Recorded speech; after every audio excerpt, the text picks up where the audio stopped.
Hello, I'm Sagi. We are in Shoam, and today I'm going to ask some people on the street what is their feelings about the new government and the protest. And I prepared some questions, and the whole thing is produced for Michaelis production. And stay tuned. I will see you in the first interview.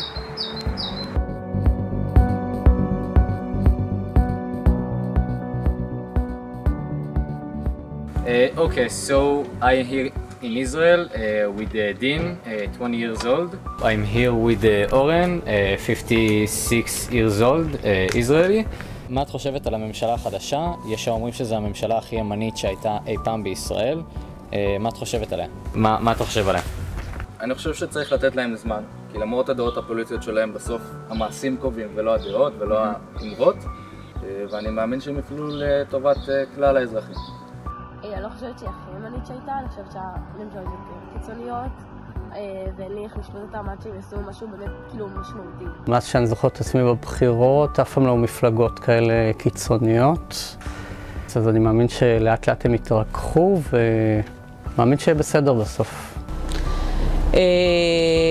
עכשיו זה מצב בעצם שמראה לנו שדווקא שאם נלך לקיצוניות, אז זה מראה לנו בדיוק לאן אנחנו נגיע. דווקא אני חושבת שזה טוב, מה שקורה עכשיו. כי אולי אנשים יתעוררו. שככל שאנשים בוחרים את הימין הקיצוני, וזה הולך לקצוות. ברגע שזה הולך לקצוות, אולי אנשים יתעוררו ויבינו שצריך את האמצע, את הפשרה, את השיתוף, את הביחד, ימין ושמאל ביחד, ולא רק את הקצוות. ואני חושבת שדווקא, האמת, אני חושבת שבאיזשהו שלב זה טוב. כי אולי זה יביא באיזשהו שלב דווקא לאיחוד הכוחות, ולהבין שצריך את הביחד ואת האמצע. איך אתה מרגיש כאילו איך אתה מרגיש באופן כללי בישראל? איך אתה מרגיש לחיות בישראל? אני מרגישה שאחלה לחיות בישראל, יש פה הרבה דברים, אני חושבת שהמדינה כן דואגת לתושבים, ואין שום סיבה שאני כאילו לא בנוח. אני חושבת שהיא ממשלה ימנית קיצונית. אני חושבת שהיה עדיף שיהיה עוד פעם ממשלת מרכז, אבל אני חושבת שדווקא בגלל, זה קרה בכוונה. אני חושבת שמשהו בא להגיד לנו מלמעלה. באו להגיד לנו, תתחילו להיות ביחד, תעשו שיתופי פעולה. אל תהיו כאלה קיצוניים, בואו תראו מה קורה. מה מראים לנו? מראים לנו את השחור לעומת הלבן, מראים לנו את הרקע לעומת מה שצריך. דווקא בגלל שיש ממשלה קיצונית ימנית, רוצים להגיד לנו איך זה לא צריך להיראות. בעצם יש פה איזשהו סימן מלמעלה, להתחיל להיות לא כאלה קיצוניים, להתחיל לראות גם את הצד השני, להתחיל לעשות את הדברים שותפי פעולה, להתחיל לעשות את הדברים מהעמדה, מה שנקרא מההסכמות, ולא מהקצוות. אז מראים לנו גם את הערבים היום, שהמון אלימות יש, והמון מלחמה. והנה גם עכשיו יש מלחמת רוסיה ואוקראינה, שגם שם יש קיצוניות ויש מלחמה. ומראים לנו שגם פה זה יכול להיות. כי בעצם חיזקו את הדתיים, ויש את הערבים, וזה שני קצוות. רוצים להגיד לנו, הכי טוב זה באמצע. מרגיש בטוח, חי את החיים שלי.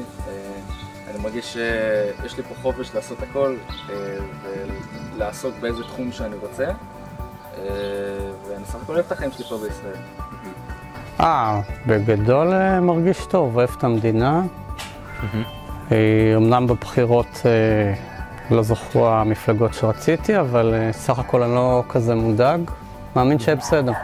איתמר בן גביר, השר לביטחון לאומי, הורשע בהסתה לגזענות. האם את חושבת שהוא ראוי לתפקיד של שר לביטחון לאומי? לא. האם אתה חושב שהוא ראוי לתפקיד הזה? לא, אני לא חושבת שמועמד ציבור אמור להיות מואשם במשהו כאילו כזה חמור, וכאילו זה לא אידיאלי לאף מועמד ציבור להיות מואשם ככה, אני לא חושבת שהוא. המילים הן חזקות, הן יכולות להשפיע. אז לא יכול להיות שמישהו יגיד מה שהוא רוצה, ולעשות דברי הסתה, או כמו שבזמנו אז רצחו את רבין, זה היה דברי הסתה. הוא טיפוס מאוד פרגמטי, הוא לאט לאט ילמד את העבודה והוא יבין שמה שהוא דיבר פעם זה לא דברים מציאותיים. אני לא חושבת שמישהו שמסית יכול בכלל להיות בתפקיד ייצוגי. אני חושבת שצריכים כל פעם שמישהו מסית, פשוט לשים עליו איזשהו אות קלון, והוא לא יכול לשרת בתפקיד ציבורי. אבל עוד פעם, זה שוב פעם, זה אותו דבר, זה קיצוניות. מראים לך דווקא שהקיצונים פה מחזיקים את המושכות. נותנים לקיצונים לשלוט, נותנים לבן גביר לשלוט, נותנים לדתיים לשלוט, ומצד שני יש את האלימות של הערבים. רוצים להגיד לנו, זה לא יכול להיות. צריך לעשות משהו שמאחד, משהו יותר שקט, משהו יותר שלב, משהו שהקיצוניות שם לא תנצח. מראים לך דווקא איך זה נראה כדי מה לא לעשות. זה מה שלדעתי מלמעלה. לדעתי זה משהו שאלוהים רוצה להראות לנו מלמעלה. גם זה שהם דתיים, שהם מאמינים באלוהים, שוב פעם, זה משהו קיצוני. אלוהים רוצה שנהיה אחד. אלוהים הוא אהבה. א', הווה נהיה אחד. ואלוהים רוצה לנו, על ידי מעשה מרכבה, על ידי להראות לנו את השחור, ולהראות לנו את האלימות וקיצוניות, להראות לנו מה לא צריך להיות, כדי שאנחנו נחליט להתאחד ולהיות אחד. לישראל יש אומרים שלישראל יש כיום את הממשלה הכי ימנית שהייתה אי פעם. האם העובדה הזאת לדעתך תסייע לסכסוך עם המדינות הערביות השכנות? אני חושבת שזו שאלה יותר מסובכת, כי כן לא, אין כל כך איך לדעת אם העובדה שהממשלה הימנית תעזור לסייע לוויכוח הזה, אבל הזמן יגלה לנו. תראה, ביבי הוא שקרן. ביבי הוא שקרן. אז הוא יכול להגיד בממשלה ככה, ואחר כך להחליט עם המדינות הערביות על ככה. ואז יגלו שהוא החליט איתם על א', שהוא הבטיח ב'. אז עם ביבי הכל יכול להיות. זה לא יפריע או יסייע. כל עוד זה ביבי, הוא עושה מה שהוא רוצה. האם לדעתך ראש הממשלה בנימין נתניהו יכול לשים קץ לכאוס הפוליטי שיש בישראל? לכאוס הפוליטי. לא. ביבי נתניהו רוצה כאוס פוליטי. זה עושה לו טוב, זה משרת אותו.